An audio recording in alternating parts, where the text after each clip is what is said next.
"That red dress would look even better on my floor," he said, the silver badge on his chest, glinting under the harsh midday sun.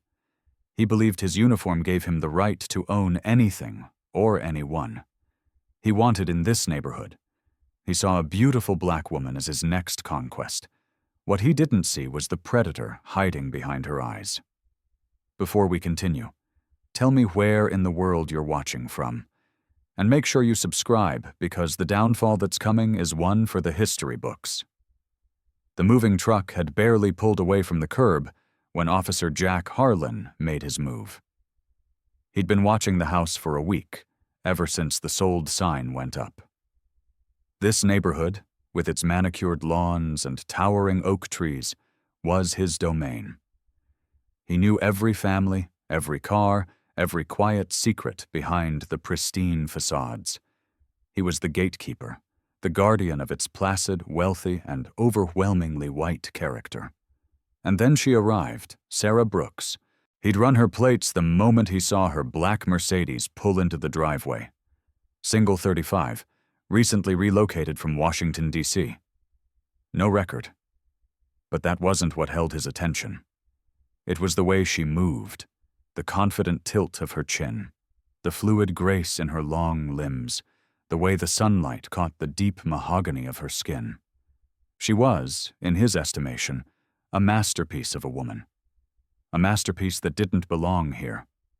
He found his opening that afternoon. Sarah was on her front porch, a glass of iced tea in hand, her figure poured into a breathtaking red silk dress that clung to every curve. The dress was a splash of defiant color against the muted beige of the house. Harlan pulled his patrol car to the curb, the engine's low rumble, the only sound on the sleepy street.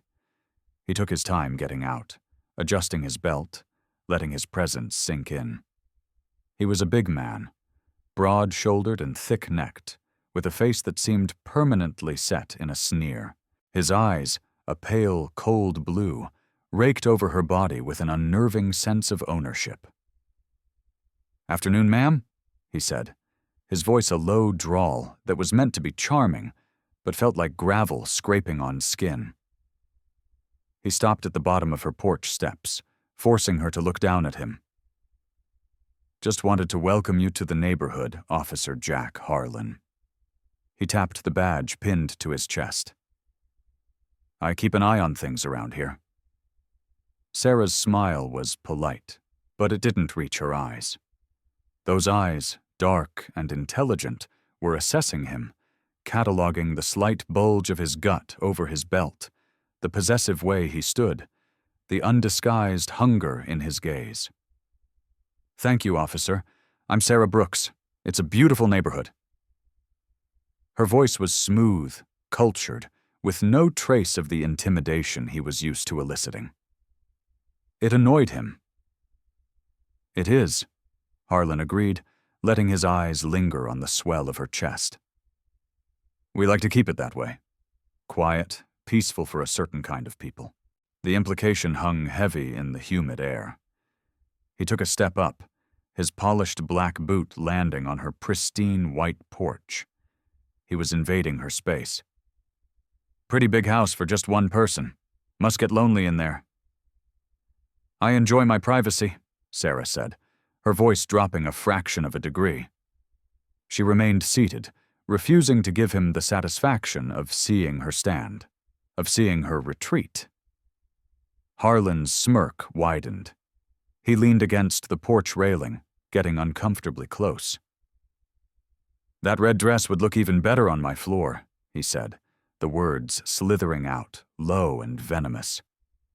There was no pretense of a welcome now. This was a demand. Sarah's expression didn't change, but deep inside a switch flipped. Years of training of operating in hostile environments where a single misstep meant death took over. Her heart rate remained steady, her breathing even. She was no longer a new homeowner. She was an operative, and he was the target. "Excuse me?" she asked, her voice laced with ice. "You heard me," Harlan said, his arrogance bloating with every passing second. He believed he held all the cards, the badge, the gun, the perceived power of his race in this neighborhood. See, a woman like you moving in here, you're going to need protection. A friend on the force. I can be that friend. A very close friend. He reached out, his thick fingers tracing a line in the air just inches from her bare arm. Sarah didn't flinch. She simply looked at his hand, then back to his face. I think you should leave now, officer. His face darkened. The thin veneer of civility vanished. I don't think you understand the situation, he growled, his voice dropping to a menacing whisper. This is my town, my rules, and I always get what I want.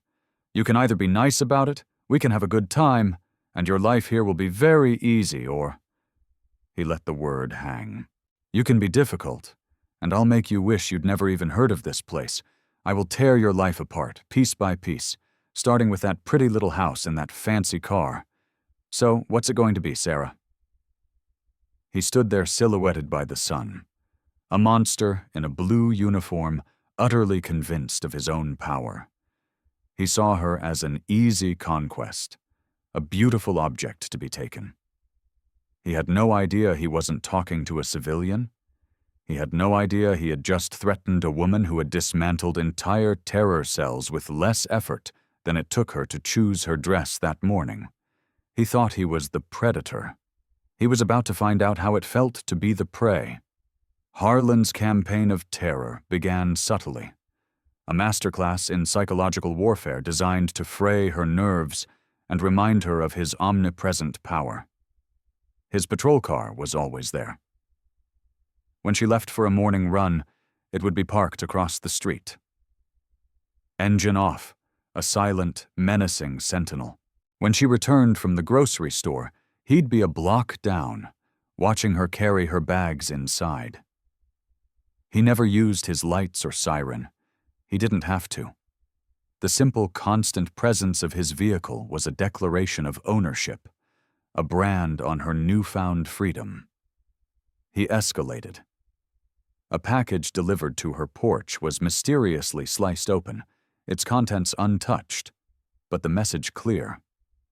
Her morning newspaper was often found shredded on the lawn. He'd pull her over for fabricated reasons, a rolling stop at a sign a block from her house, or for going 200 pahor over the speed limit. During these stops, he was never aggressive enough to warrant a formal complaint. Instead, he was sickeningly familiar, leaning into her window, his voice a low, suggestive purr. Just making sure you're safe, Sarah. A woman like you needs looking after. His eyes would roam over her, making her feel stripped bare. He was enjoying this, the slow, methodical process of trying to break her. But Harlan was operating on a faulty premise. He assumed he was dealing with a civilian, a woman who would eventually crumble under the pressure. He had no concept of Sarah's true nature. The day after his first threat, she had transformed her quiet suburban home into a fortress of intelligence. The work was second nature to her. Years in Damascus, Cairo, and Bogota had taught her that survival depended on controlling her environment. She spent hours sweeping for bugs, her movements precise and efficient. She found one, a low-grade audio transmitter clumsily hidden under the lip of her new kitchen island.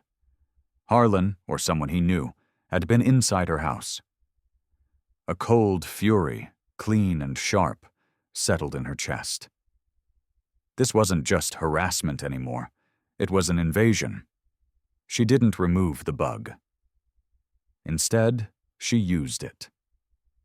She made carefully scripted phone calls to a fictitious friend, complaining about a creepy cop and how scared she was, her voice trembling with practiced fear.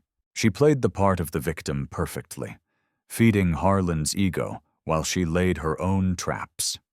Using a series of encrypted satellite relays, technology far beyond anything the local police department could trace, she established a secure command center in her basement. While Harlan sat in his car watching her front door, Sarah was in the shadows watching him. She installed her own surveillance. Micro cameras no bigger than a screw head were discreetly placed on her property, covering every angle of the street. A long-range directional microphone, disguised as part of a garden sprinkler, captured every word he spoke on his radio or phone when he parked nearby. His digital life was an open book to her. She ghosted into the town's municipal servers, her fingers flying across the keyboard, bypassing firewalls that were laughably amateurish. She cloned his phone, downloaded the entire contents of his police cruiser's laptop, and set up alerts for every keyword associated with her name or address. The man who thought he was the all-seeing eye was in fact living in a glass house of his own making. Sarah learned everything. She mapped out his routines, his favorite diner, his shift patterns. She uncovered his financial records, noting the suspicious cash deposits that far exceeded his salary. She listened to his calls, the racist jokes he shared with other officers, the casual cruelty in his voice as he talked about other people he'd harassed. He wasn't just a creep obsessed with her. He was a symptom of a much deeper disease. One afternoon, as Harlan sat in his cruiser watching her water her roses, he got a call.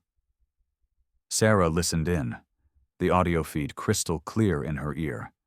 It was his patrol sergeant. "Hey, Jack. Chief Thompson wants to see you. Something about a complaint." Harlan's laugh was harsh. "Don't tell me the new girl finally got the nerve. Let me guess, I'm making her uncomfortable." The sergeant chuckled. "Something like that? Don't worry. The chief will handle it." A cold smile touched Sarah's lips. Handle it. She knew what that meant. The system wasn't going to save her. It was designed to protect men like Harlan. She'd known this would be the case, but she needed to see it play out. She needed to understand the full scope of the rot before she could cut it out. Harlan started his car and drove off, confident he was heading to a meeting where his behavior would be excused, even condoned. Sarah watched him go, not with fear, but with the chilling patience of a predator who knows the hunt has just begun. She had let him think he was in control. Now it was time to introduce him to the real chain of command. The police station was a sterile brick building that smelled of stale coffee and industrial cleaner. It was designed to be intimidating, a place where authority was absolute. Sarah walked through the glass doors, her heels clicking with quiet purpose on the polished linoleum floor. She still wore the red dress. A deliberate choice. It was the armor she had worn when he first threatened her, and she would wear it now as she challenged his power on his own turf. Heads turned as she passed. Officers behind desks and in hallways stopped their conversations to stare. Their eyes, a mixture of curiosity and contempt. The news of Harlan's new obsession had clearly made the rounds. They saw her not as a citizen seeking help, but as a problem. Chief Robert Thompson's office was at the end of a long corridor, its wooden door imposing and solid. His secretary, a woman with a face like pinched granite, made Sarah wait for 20 minutes. A petty power play meant to unsettle her. Sarah simply sat, her back perfectly straight, her hands resting calmly in her lap, her patience an unnerving weapon. Finally, the door opened. "The chief will see you now." Chief Thompson was the opposite of Harlan. Where Harlan was brutish and overt, Thompson was smooth and polished. He was in his late 40s with perfectly coiffed silver hair, an expensive suit, and a smile that was all teeth. He stood as she entered, extending a hand over his vast mahogany desk. "Ms. Brooks, thank you for coming in. Please have a seat." His office was a shrine to himself, filled with awards, plaques, and photos of him shaking hands with smiling politicians. "Thank you for seeing me, Chief," Sarah said, her voice even. "Of course," he said, settling back into his high-backed leather chair. He steepled his fingers, looking at her over them with an expression of paternal concern that was utterly false. I understand you've had some interactions with one of my officers. Officer Harlan, he tells me he was just trying to be a good neighbor, make you feel welcome. His version of a welcome? Sarah replied, her gaze unwavering. Involves telling me my dress would look better on his floor and threatening to ruin my life if I didn't become his close friend. Thompson let out a soft chuckle, a dismissive, patronizing sound. Miss Brooks, Jack can be a little old-fashioned, a bit rough around the edges. He's a decorated officer, comes from a long line of cops. Sometimes his attempts at charm can be misinterpreted, especially by someone new to our town's ways. There was no misinterpretation, Chief. It was a threat. He has been harassing me for a week. He parks outside my house for hours. He pulls me over without cause. He's been inside my home. The chief's smile tightened ever so slightly at the last statement. Now that's a very serious accusation. Do you have any proof of that? He knew she didn't.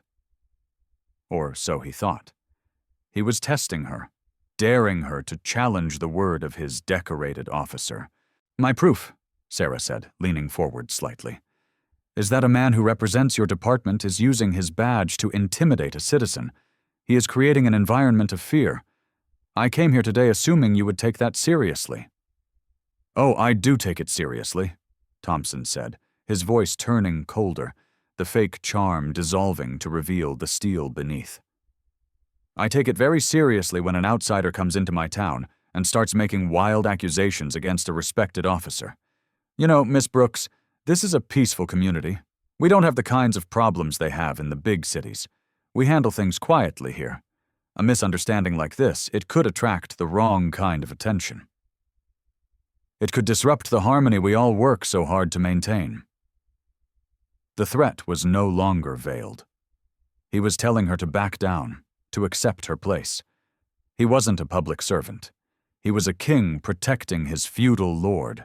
So what you're telling me, Sarah clarified, her voice dangerously quiet, is that you are not going to investigate my complaint. You are in fact telling me to endure the harassment, or there will be consequences. Chief Thompson stood up, the picture of calm authority. He walked to the window, looking out over the town he controlled. What I'm telling you, Miss Brooks, is that you should think very carefully about your next steps. Jack Harlan is a valuable member of my team. An attack on him is an attack on this entire department, and we protect our own. He turned back to face her, his eyes cold and hard as stone. You seem like a smart woman. I'm sure you'll make the right decision. Thank you for your time. It was a dismissal. The audience was over. Sarah stood, her movements fluid and unhurried. She had gotten exactly what she came for, confirmation. The rot went all the way to the top. Harlan wasn't a lone wolf. He was a foot soldier in a corrupt army, and Thompson was his general. As she walked out of the office, past the smirking secretary and the staring officers, she felt no fear, only a profound, clarifying sense of purpose. They had drawn the battle lines. They thought they had her cornered, isolated and powerless. They had just made the biggest mistake of their lives. They had declared war on an enemy they couldn't possibly comprehend. The system had failed her, just as she knew it would. The blue wall was not just a code of silence. It was a fortress, and Thompson was its warden. Going to the FBI was an option, but a risky one. It would involve bureaucracy, delays, and a potential for leaks. More importantly, it would take the control out of her hands. After her meeting with Thompson, Sarah knew this was no longer about just stopping Harlan. It was about dismantling an entire corrupt enterprise. And for that, she needed a different kind of ally. Someone who knew the local terrain. Someone who had fought this beast before and bore the scars to prove it. Her research led her to one name: Michael Caine. He was a lawyer, but not one of the slick corporate types that populated the town. His office was a small, cluttered space above a bookstore on Main Street, smelling of old paper and fresh coffee. The man himself matched the office. Michael was in his early 40s with tired eyes, a rumpled shirt, and the weary cynicism of a man who'd seen too much injustice. He had a reputation as a fighter, a local David who had spent years slinging legal stones at the Goliath of the police department, mostly without success. "I don't take civil rights cases against the cops anymore," he said flatly before Sarah had even finished her introduction. He didn't offer her a seat. He stood leaning against a bookshelf overflowing with legal texts, his arms crossed. "It's a waste of time. Thompson has the judges in his pocket and the town council is terrified of him. You can't win." "I'm not asking you to file a lawsuit, Mr. Kane," Sarah said, her calm demeanor a stark contrast to his agitated energy. "I'm looking for a strategic partner." He gave a short, bitter laugh. "A partner for what? To get yourself run out of town or worse? Lady, you have no idea what you're up against." "I do. 5 years ago, I represented the family of a young man, Marcus Thorne. Harlan and his partner beat him so badly during a routine traffic stop that he ended up with permanent brain damage. We had witnesses. We had medical records. The case was thrown out. The witnesses recanted after visits from officers. The DA refused to press charges. A month later, I was audited by the IRS. My car was broken into twice. It's how they work. They don't just beat you in court. They try to erase you." "I know what they did to Marcus Thorne," Sarah said quietly. "I also know they planted the drugs found in his car." The evidence bag was tampered with, a fact that was conveniently omitted from the official report. Michael stopped, his cynical expression faltering for the first time. He stared at her. "How could you possibly know that? That report was sealed."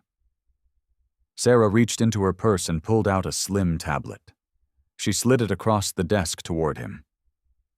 On the screen was a crystal-clear image of the original unredacted evidence report, complete with a timestamp showing it had been altered by a user logged in as R. Thompson. "I know because I have the original file," she said, "along with every other file Chief Thompson has tried to bury for the last 10 years. Michael slowly picked up the tablet, his eyes wide as he scrolled through the document. He looked up at her, a new light in his eyes. Not hope, but a sharp, calculating intelligence. "Who are you?"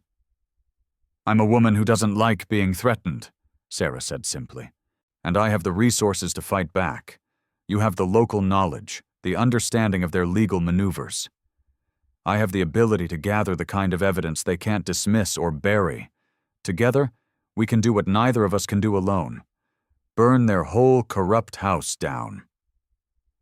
He was silent for a long time, studying her face, weighing the immense risk against the possibility of a justice he had long since given up on. He thought of Marcus Thorne, of the other families whose lives had been shattered.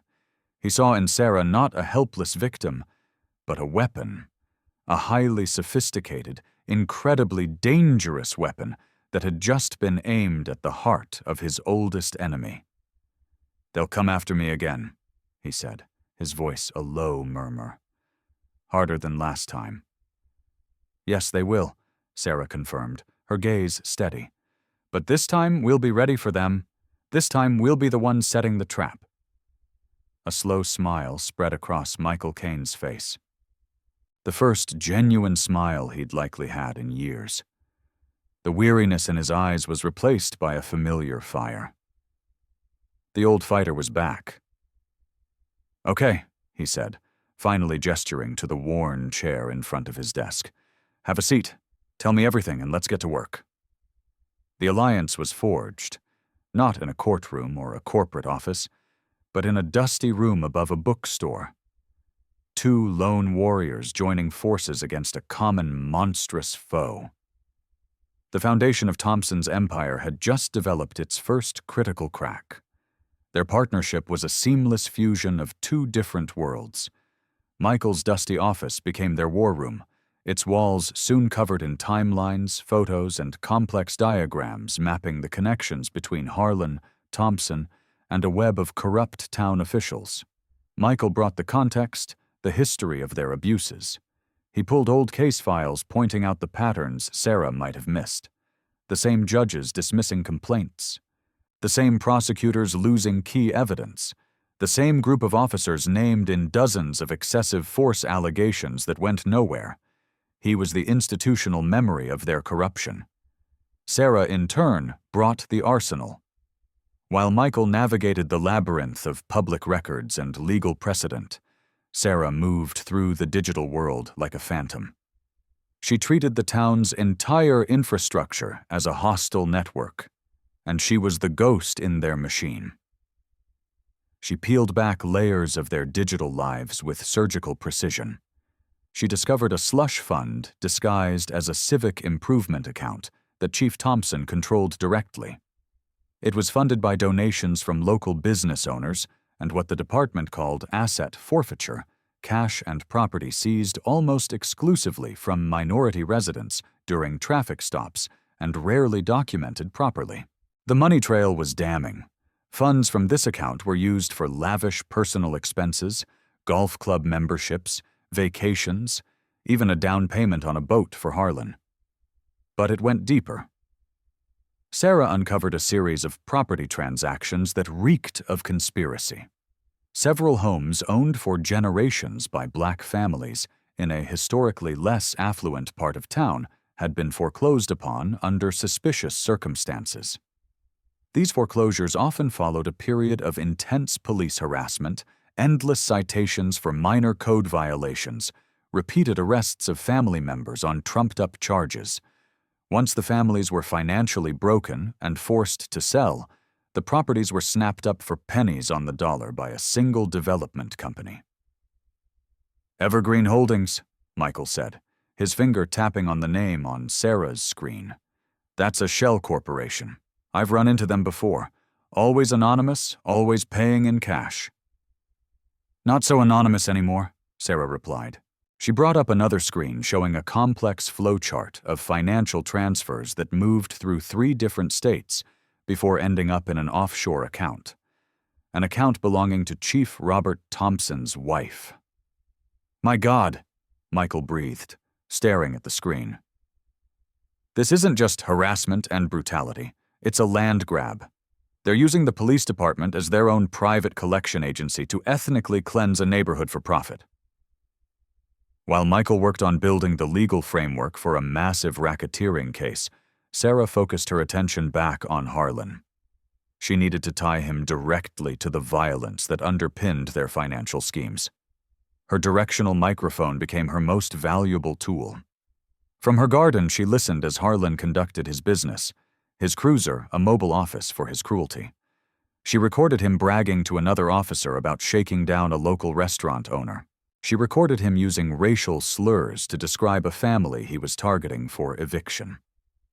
The most chilling recording came one evening. Harlan was talking on his personal phone, his voice low and angry. He was speaking to a real estate agent connected to Evergreen Holdings. "The Henderson kid is causing problems," Harlan growled, telling people he's not going to let them steal his grandma's house. "I might have to find something in his car, a little something to make him go away for a few years. That should quiet the old lady down." Sarah's blood ran cold as she listened. This was premeditated. He was planning to frame a young man to destroy his life simply to secure a piece of property. She saved the audio file, her hands clenching into fists. This was the proof they needed, not just financial data and altered reports, but the voice of the predator himself, casually planning the destruction of a human life for profit. They had them. The digital net was woven tight and strong. They had the money, the conspiracy, the violence. It was a perfect case, a beautiful tapestry of irrefutable evidence. But Sarah knew men like Thompson and Harlan wouldn't go down quietly. They were cornered animals, and cornered animals were at their most dangerous. She sent a copy of the most damning files to a secure dead drop server, an insurance policy. The net was in place, but the most dangerous part of the hunt was still to come: springing the trap. The first sign of trouble came not as a frontal assault, but as a subtle shift in the atmosphere. A patrol car, not Harlan's, began making slow, regular passes down the street where Michael Caine lived. The anonymous online harassment started next. Vile comments on his small law firm's social media page. One-star reviews from profiles created hours earlier accusing him of incompetence and ambulance chasing. It was the standard playbook, the opening salvo of a campaign designed to discredit him. Sarah detected the digital surveillance on Michael's life almost immediately. His phone had been compromised. His emails were being mirrored to an external server. "They know," she told him during a meeting in a noisy coffee shop, their conversation masked by the hiss of the espresso machine. "They don't know what we have, but they know we're digging. Thompson is spooked." "Let him be," Michael said, a defiant glint in his eye. "We're almost ready." But they had underestimated the speed and brutality of Thompson's response. The attack, when it came, was devastatingly swift. Michael was driving home from his office late one night when the flashing lights filled his rearview mirror. 2 squad cars boxed him in. It wasn't Harlan. It was 2 of his closest cronies, officers whose names had appeared repeatedly in Michael's research. They dragged him out of the car, claiming he was weaving. The field sobriety test was a farce designed for him to fail. When he refused a breathalyzer, citing his rights, they slammed him against the hood of his car, cuffing him so tightly the metal cut into his wrists. "Resisting arrest," one of them grunted. During the pat-down, a small baggie of white powder fell from his jacket pocket. A pocket Michael knew had been empty. The news hit the local media like a bombshell. "Prominent local lawyer arrested for DUI and drug possession." His mugshot was everywhere. The face of the tired, cynical fighter now plastered across the town as a common criminal. Chief Thompson gave a press conference the next morning, his face a mask of solemn disappointment. "It's a sad day when one of our community leaders falls so far," he said to the cameras. "This is a reminder that no one is above the law." The fallout was catastrophic. The state bar immediately suspended his license pending the investigation. His clients panicked, started calling other firms. The landlord for his office served him an eviction notice, citing a morality clause in his lease. In less than 24 hours, Michael Caine's life and career, which he had spent 2 decades building, were systematically dismantled. He was out on bail, but he was professionally and socially ruined, branded a drug-addicted, drunk-driving lawyer. He was isolated, just as Thompson had planned. Sarah met him at his now empty office. He was packing the last of his books into a cardboard box, his movements slow and defeated. The fire she had seen in his eyes was gone, replaced by a hollow emptiness. "They didn't just arrest me, Sarah," he said, his voice raspy. "They executed me. My reputation is gone. Everything I've ever worked for, it's all gone." "This isn't about you, Michael," Sarah said, her voice firm, cutting through his despair. "This was a message for me. They're trying to take my allies off the board. They think if they isolate me, I'll run." She walked over to him, placing a hand on his shoulder. "They're wrong." He looked up at her, his face a mask of grief. "But what can we do now? They've taken my voice. No one will believe a disgraced lawyer." "You were the legal weapon," Sarah said, her eyes turning hard as obsidian. "They just broke that weapon, so now we use mine." She looked around the wreckage of his professional life, the shattered remnants of his fight for justice, the cold, clean fury she had felt when she found the bug in her kitchen returned, magnified 100-fold. This was no longer a strategic operation. This was personal. Thompson and Harlan hadn't just crossed a line. They had torched it. They wanted to show her what happened when you fought them. She was about to show them what happened when you picked a fight with the wrong woman. They had taken her ally. Now she would take their entire kingdom. With Michael sidelined, The full weight of the operation fell on Sarah's shoulders. The grief and fury she felt over what they'd done to him coalesced into a diamond-hard resolve.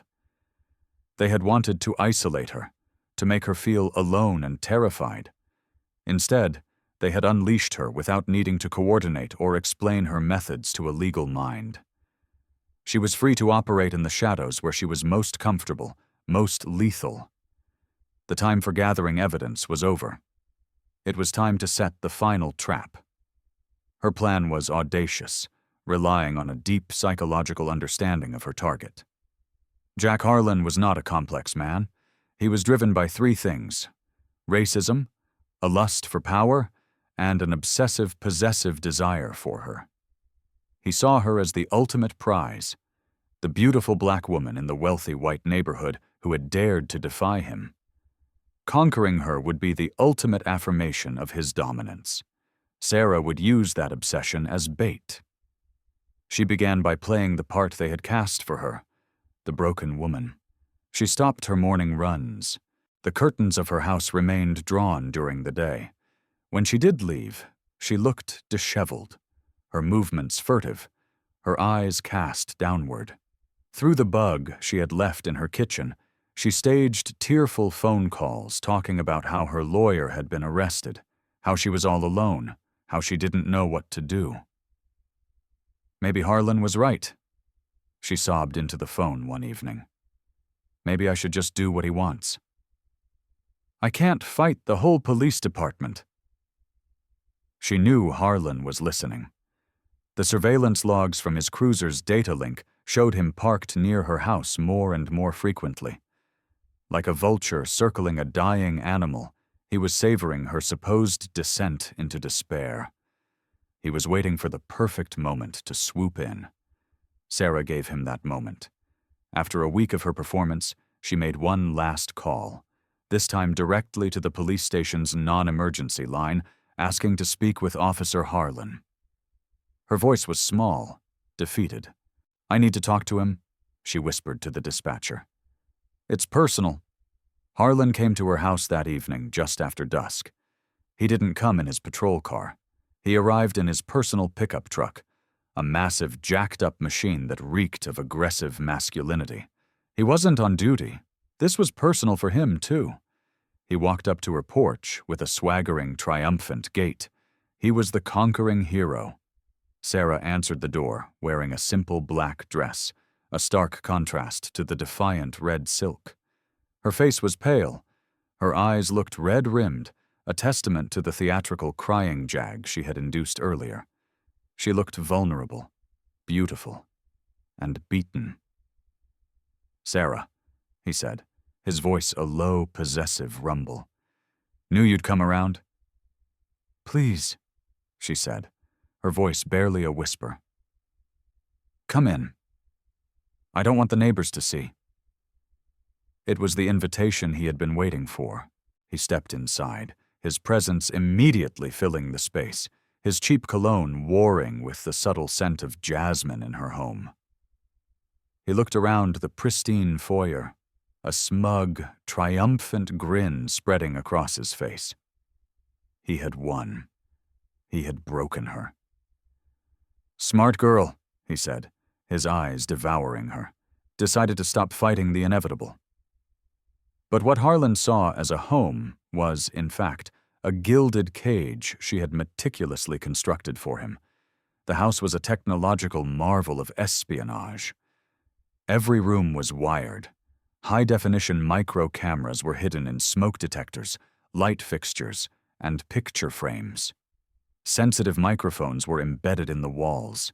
Every word, every expression, every micro-gesture would be captured from multiple angles.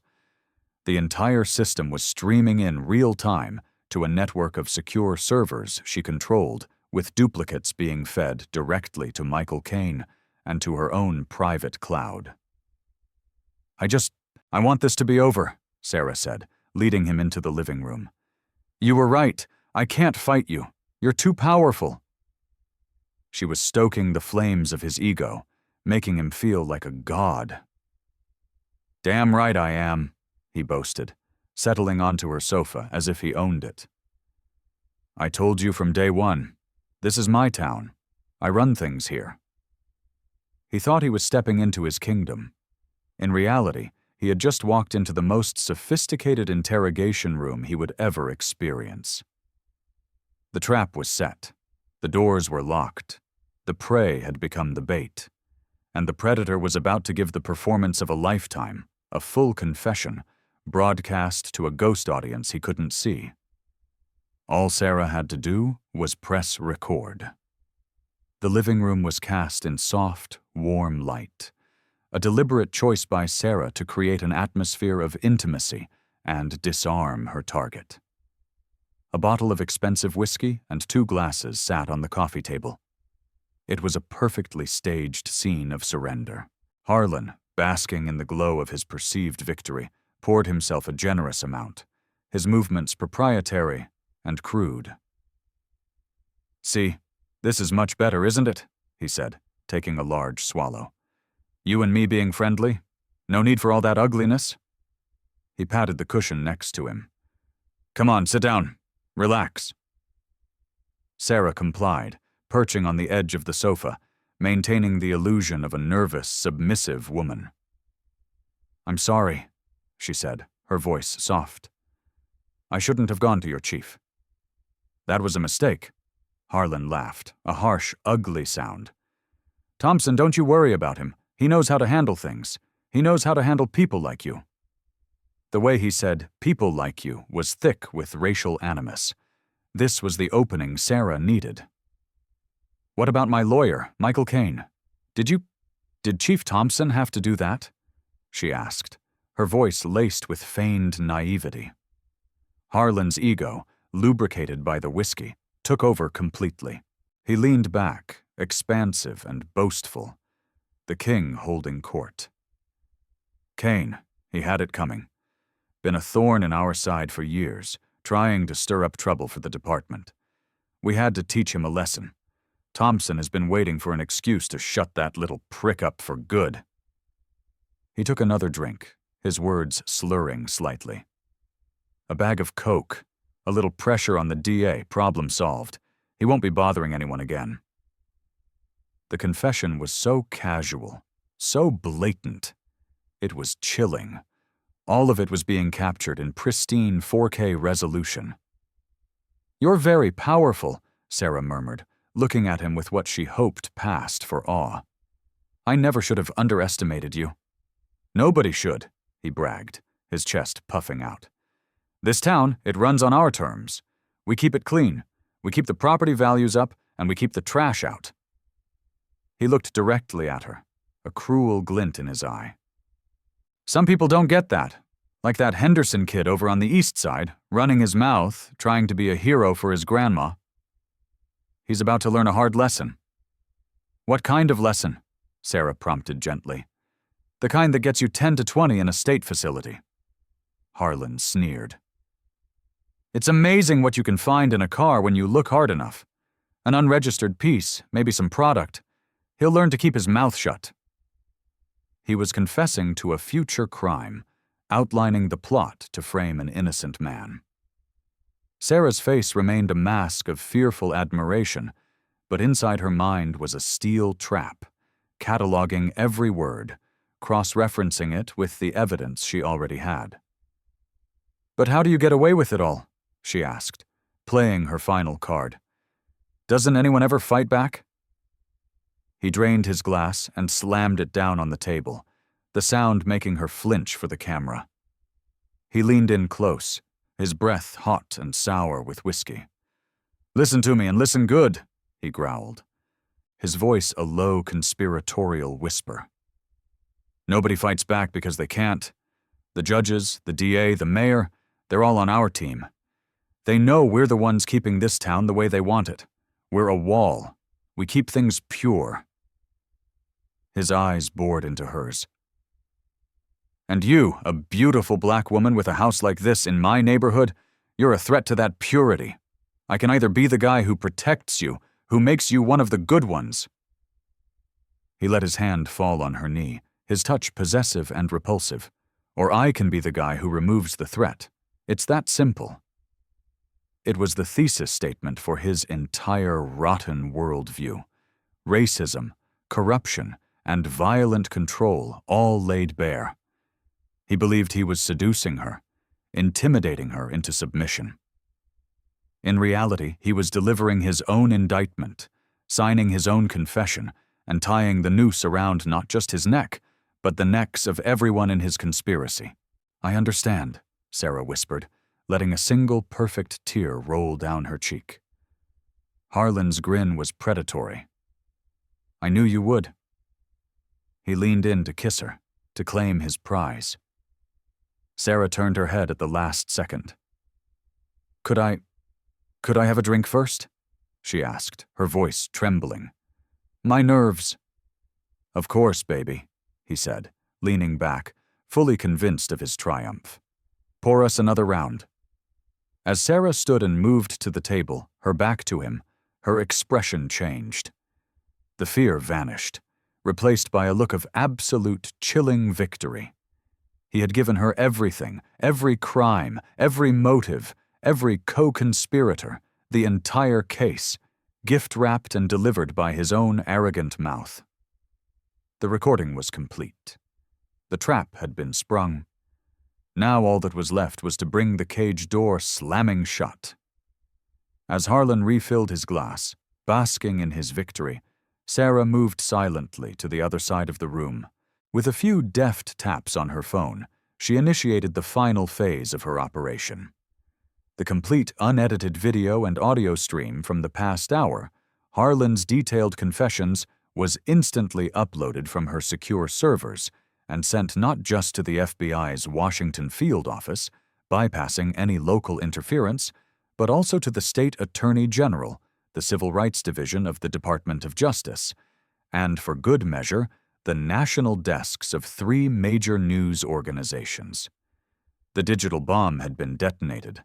The fallout would be immediate. "What's the matter?" Harlan asked, his voice thick with whiskey and impatience. "Hurry up with that drink?" The first sound was a distant siren. Then another and another. They were converging, coming from all directions. Harlan's brow furrowed in confusion. He stumbled to the window, pulling back the curtain. The street moments ago dark and quiet was now a blinding chaos of red and blue flashing lights. Black, unmarked federal SUVs were screeching to a halt, boxing in his pickup truck.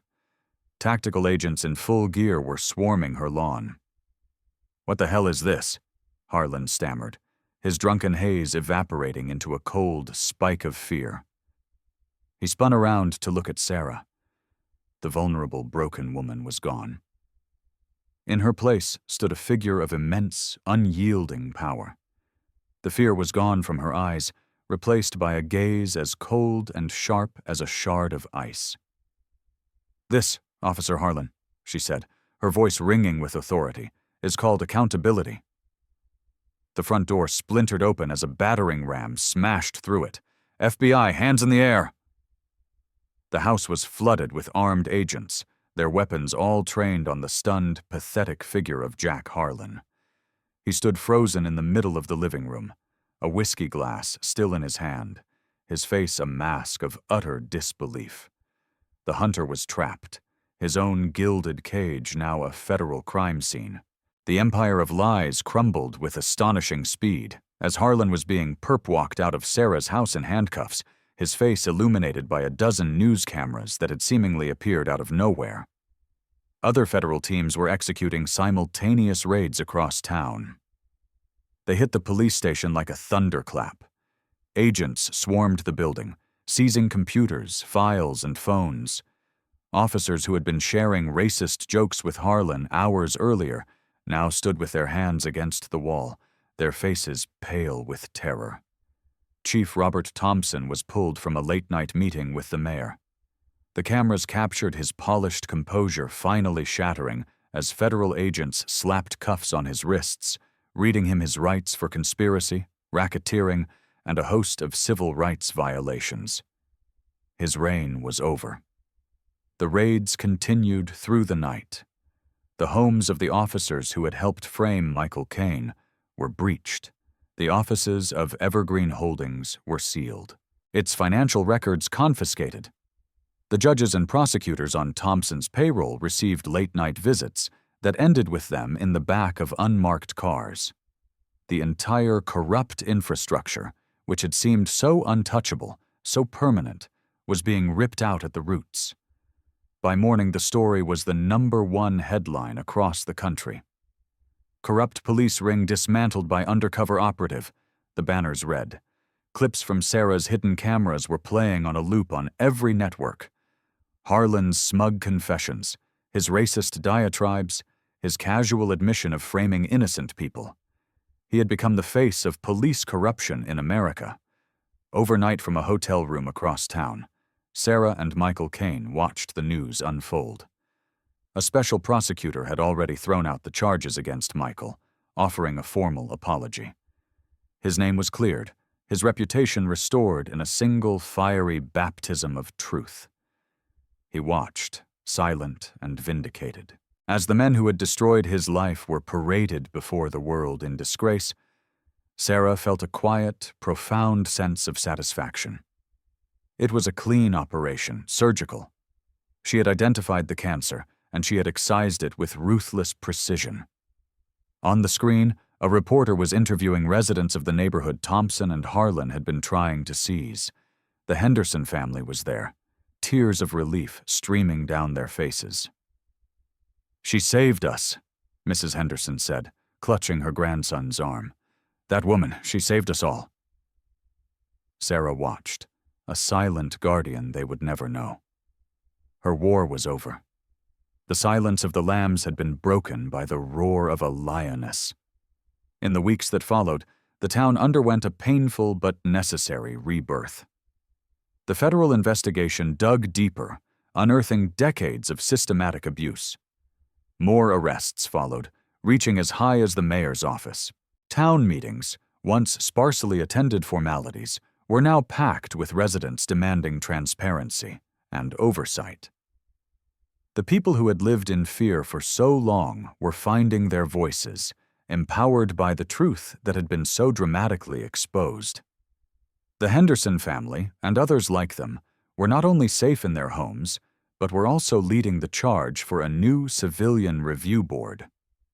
The revolution had been televised, and now it was being legislated. Michael Caine, his name and reputation fully restored, was at the heart of it all. He declined to sue the city for his own ordeal, instead creating a pro bono legal fund to represent the dozens of victims of Thompson's corrupt regime.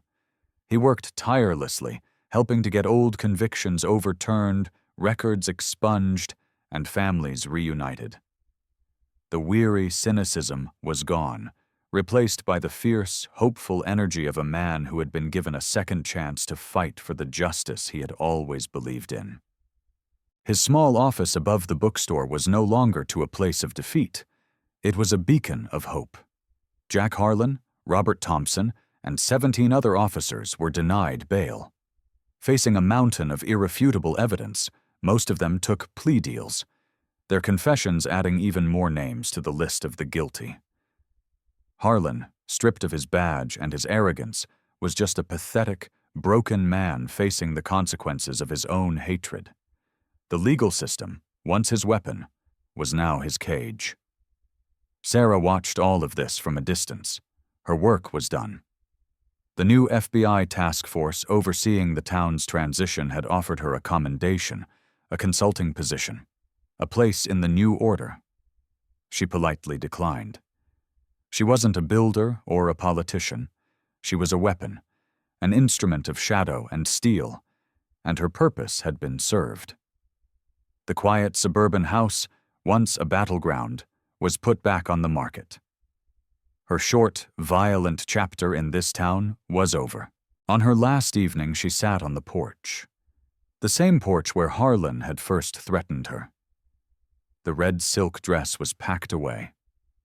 She wore simple jeans and a t-shirt, looking not like an operative or a victim, but simply a woman at peace.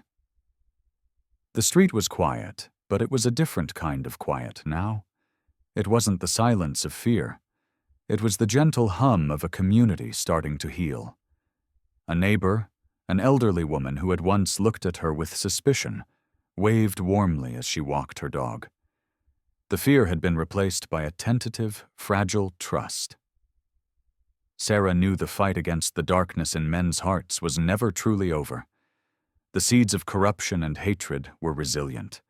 But she also knew that a single individual, armed with courage and an unwavering commitment to the truth, could bring an empire to its knees. She hadn't just sought revenge. She had delivered justice. Not the loud, chaotic justice of a courtroom drama, but the quiet, profound justice of a predator being outsmarted, of a system of lies collapsing under the weight of a single, unshakable truth.